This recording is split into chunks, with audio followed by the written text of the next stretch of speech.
Alright folks, welcome to Miak Math videos for your chapter 13 and 14 quiz review video. Today we are brought to you by Hammer Nutrition, Cliff Bar and Gel and Laura Bars. I'd like to thank our Litchfield sponsors of Chinatown and Coffee Espresso. You have a quiz this Tuesday and a test on Friday. That's 150 points this week, a big week for you. Folks, anytime it says population proportion, we're going to use this formula right there. You got to find p-hat. Make sure you round to the nearest 3 decimal places there. All right, 1 minus p is simply 0.617. Make sure to multiply those two numbers, divide, take the square root, and don't forget to multiply it by z star, which for 95% confidence interval is 1.96. A lot of us forgot that on our homework. Then add it and subtract it with your p-hats. There's your confidence interval. All right, number 2 is the same sort of population proportion question. All right, so you got to find p-hat.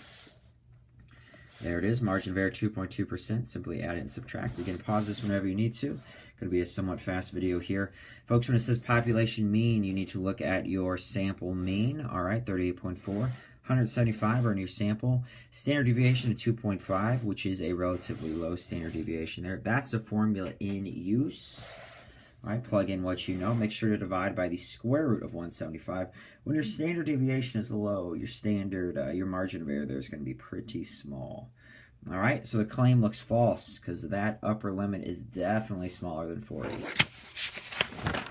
All right, folks, here on number 4, again, population proportion. All right, you get a p-hat of 0.688. Plug it in like that, you get a margin of error of 2%, added and subtracted to p-hat. There's your confidence interval. I got 2 different things here, looking at cornerbacks versus wide receivers. All right, for cornerbacks, you have a sample mean x bar of 4.39. There's your sample standard deviation, and there's 95 the cornerbacks you're looking at. For the wide receivers, that's all your info.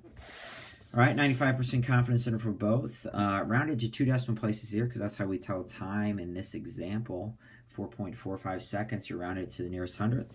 There's your confidence interval for the cornerbacks. There's your confidence interval for the wide receivers. There is overlap. There is overlap, so you really cannot tell who the faster group is.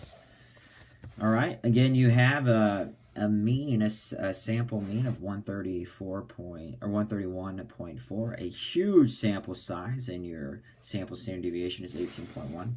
Because of the massive sample size there, our margin of error is pretty small. All right, there's your confidence interval. Take a look here at number 7, another population proportion, p-hats. All right, 824 stated that they have a favorable opinion of this politician, divided by 1,600. All right, 0.515 is the sample standard deviation. Now, that is above 50%, so you would think that this politician has a true favorability rating that is bigger than 50, but because of the 2.4% margin of error, that could dip below 50%, so you can't 100% say that this politician has above a 50% favorability rating. Here again, sample mean, folks. Sample mean 95% gives you a z-score of 1.96. That's all the info you need there. All right, it's going to have an incredibly small. Notice how we rounded ounces to the nearest hundredth. We're going to do that with our sample, with our margin of error. Okay, there's your answer. Folks, that is your formula if you want to find the sample size needed to have a certain margin of error within a number. All right. You are given your sample standard deviation. You don't need the mean here. You do 95% confidence interval, 1.96 would be the z-score there.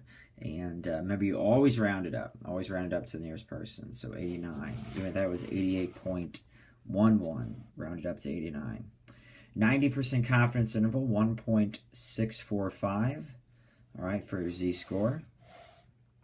Let's go round up to 390 people needed for... Oh, folks, I did change it. I changed it to 0.2.